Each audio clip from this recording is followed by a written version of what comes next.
religion. Ha ha ha. No, nigga. He still got you in his philosophies. And I'm going to show that when we show a video slide. And you're going to see what real Africans think about the way Europeans study history and view history. And you're going to see what the real so-called Africans, real black atheists, how they trace history and how they look at history. Hit the slide. So, this is the Almoravid Empire. So, the takeover of Spain came in successions. I'm going back a little bit because I want to show that these was Africans from North Africa that came out and reconquered Spain for a time. Right. So when they took it back over, it was because they thought that the people that was ruling Spain had got too lax. So they had came back out. And that kingdom had stretched all the way, like I said, from North Africa to parts of West Africa. Go hit the next slide. Now, one of the Almoravid emirs, his name was Abu Bakr. And this is a picture of him riding a camel with a whip and a knotted cord from 1413. This is the historians say this was a possible depiction of him. And you can see him, you know, black man on the camel with the traditional North African or Tuareg clothing on. And I may or may not, maybe in the future if I had to expound on this again, they say that the people was black when they rode in. And they had their faces covered. And this is how a certain group of African Muslims do. They got the face veil, and you can even see that in Sheikh Ahmadou Bamba and all through Central and West Africa, that this is an African-style Muslim, that some of them wear the kind of veils over their face or covering some of their mouth. You will see some of that, the brother in the video that we'll show. He has the face veil on. Hit the slide.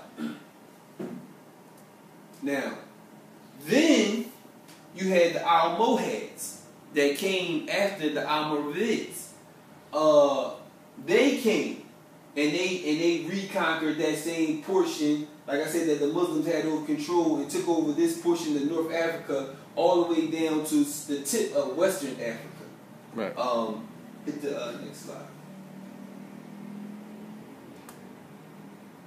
And this is just showing those two different African kingdoms.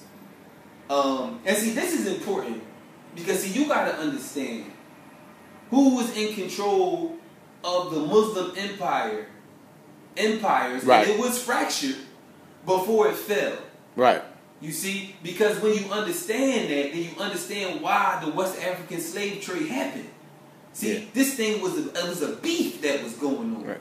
You know what I'm saying? So you running from Islam when this is what your ancestors believed in, and this is how they fought this damn cracker and stuff. Yeah, because that was exclusively a black empire, the Almoravids. Is that, but it was mixed also with different Arab groups, and you know the Arabs came in different color ranges and different stuff like that. So I'm not really gonna get into that. But they was from Africa. These people was from Africa. Okay, no doubt. Okay, now let's get more deeper into it. So the Songhai Empire. If you see here, you see the different trade routes, and this was also the manuscript routes as well, where they traded manuscripts with each other. At the height of Timbuktu's glory, it was as many as 700,000 manuscripts in their library. But you can see that the Songhai Empire stretched from Central Africa all the way through Western Africa. So this was a large African Islamic empire. Hit the slide. This is another picture of it. You can see it a little bit more clearly that the Songhai Empire encapsulated Timbuktu after that empire had fell. Hit the slide. Alright, so from the mid-15th to the late 16th century, Songhai was one of the largest Islamic empires in history. This empire bore the same name as its leading ethnic group, the Songhai. Its capital was the city of Gayo. Now, why is that also important? Because it's also important to show that this was not no goddamn pale Arab Islam or no Arab Islam. This was black Africans. This was African Islam. Their empire was named after their ethnic group. It says this is important because the Songhai was the military arm of West Africa. Once they were destroyed, it left the rest of West Africa virtually defenseless against the Portuguese and other enemies of the empire. Go back one more time. Go back. You said go back. Yeah, go back. See, because when you see how big this was, and like I said, this was the military arm of the empire. Once this collapsed, then it left Africa defenseless and it splintered off into separate kingdoms and warring factions, and this made it easier for the Portuguese to divide and conquer. Go ahead, please. And this is, you can just see the span of these different kingdoms. This was ancient Ghana. The Mali Empire was an Islamic empire, and then you see the Songhai. To like I said, hit with this one last point. It's important to understand that, see, once the Muslims had been defeated and they had to give up, their pretty much rule of Spain, the Portuguese would become so strong that they would now become strong enough to invade North Africa now. We've seen that they got authorization from the Pope to go into non-Christian lands and now start to invade and conquer. So the fuel behind what was fueling them was coming from their so-called ideology. And so once they invaded North Africa, they was fighting with the people from North Africa and Morocco. And they also came with a group of Portuguese Jews that had mixed with the populations, and these Jewish Portuguese would train these mixed breed Africans to set up slave trade posts and other trade posts throughout West Africa.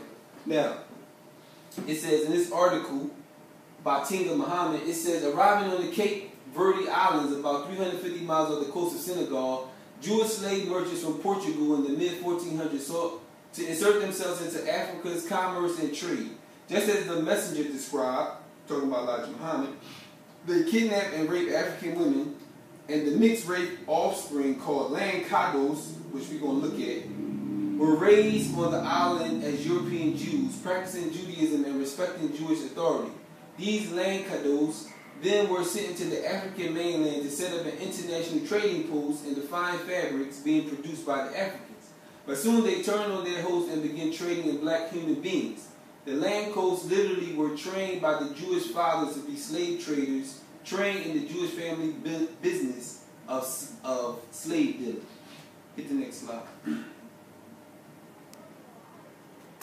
So a closer look at these Lancados. They were settlers and adventurers of Portuguese origin in Senegambia, the Cape Verde Islands, and other areas of the coast of West Africa. Many were Jews escaping persecution from the Portuguese Inquisition.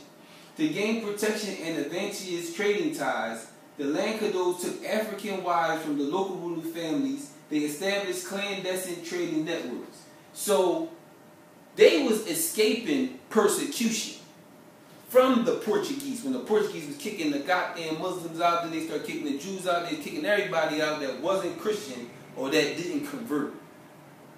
So to still maintain some certain ties, these Jews that had fled out from Portugal set up these trading posts because they knew the Portuguese wanted these goddamn Muslims and stuff.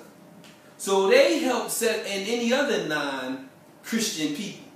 So they set these trading posts up, they mixed with the indigenous populations, and they were some of the ones that was involved in trading other so-called Africans between, the Portuguese or whatever.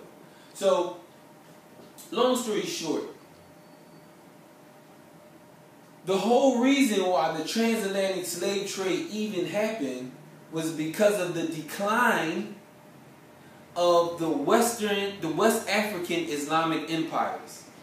Because of the fall of the West African empires, this is how the Portuguese was able to trade off Africans that went all throughout, dispersed throughout the diaspora.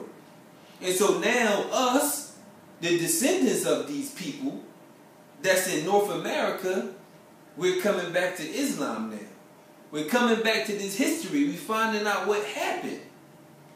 And so brothers got to be very careful with the dumb rhetoric when you spewing shit out your mouth and don't understand what you're saying.